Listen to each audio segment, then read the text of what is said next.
Assalamu alaikum wa rahmatullah. Maza da mata da suka halarci wannan gagarumin taro a karkashin Northern Consensus Movement da kuma hadakar kungiyoyi kusan guda 105 kamar yadda shi shugaba ya mention a yanzu.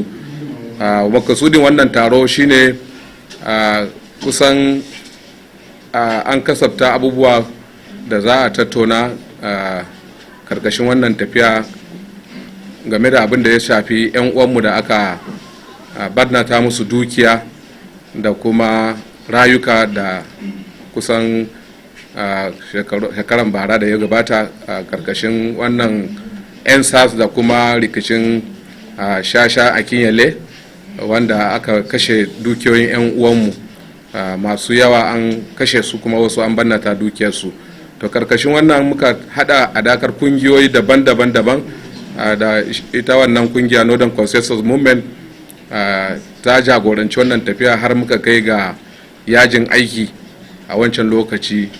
Yajin aiki na gama gari da muka yi cewa ba za a kai kayan abinci da kayan dabbobi zuwa kasar kudu ba, sai gwamnati ta saurare mu kuma sai ta biya diyar 'yan uwanmu da aka barnata musu dukiya.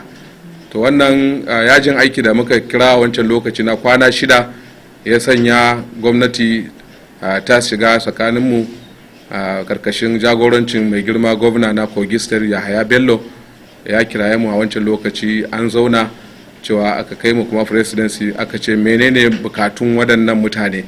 Muka ce bukatunmu na farko 'yan uwanmu da aka barnata dukiyarsu a kudancin Najeriya to a biya su hakkokinsu ko kuma diyar abin da aka barnata, rayuka da kuma aka kashe. Sannan na biyu kuma a kama mutanen da suka yi wannan aikin aika-aika a hukunta su bisa ga daidai da doka abin da ta tanada.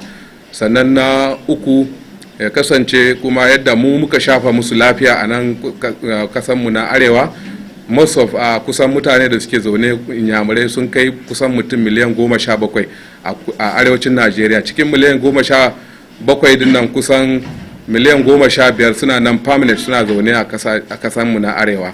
To haka kuma 'yan can wajejen Yarbawa su ma kusan miliyan 19 suna zaune a arewa. Cikin 19 nan kusan 17 suna dindindin suna zaune, kaɗan daga cikinsu ne masu zuwa da dawowa. To kuma mu idan ka tara mutanenmu da suke kudancin kasar nan gaba kiɗansu ba su wuce mutum miliyan 15 zuwa 16 ba.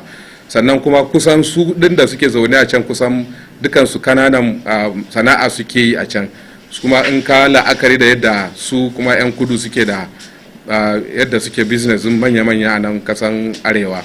Da dalilin haka ya sa mu gwamnati ya saurare mu domin ya shafa mana lafiya kamar yadda mu muka shafa musu lafiya a cikin arewa, su bar mutanen mu su zauna lafiya a can, kowa mai yin kasuwanci ya kasuwancinsa, mai kiwo ya kiwonsa ba tare da tsangwama ba, tunda mun yarda da cewa Najeriya kasa daya uba daya.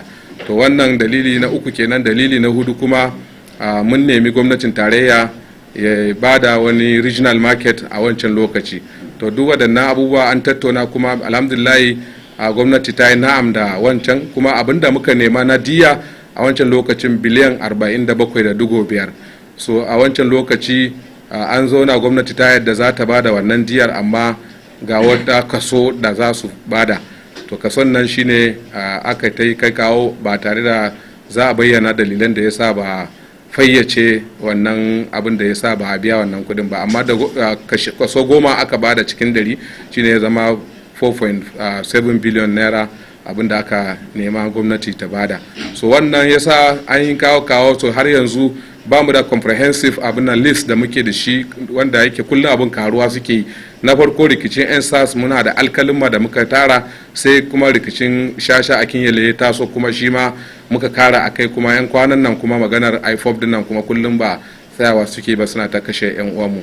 Dalilin haka shi mai girma president na Northern Consensus Movement ya zo ya nemi a kasafta kwamiti kamar guda 4.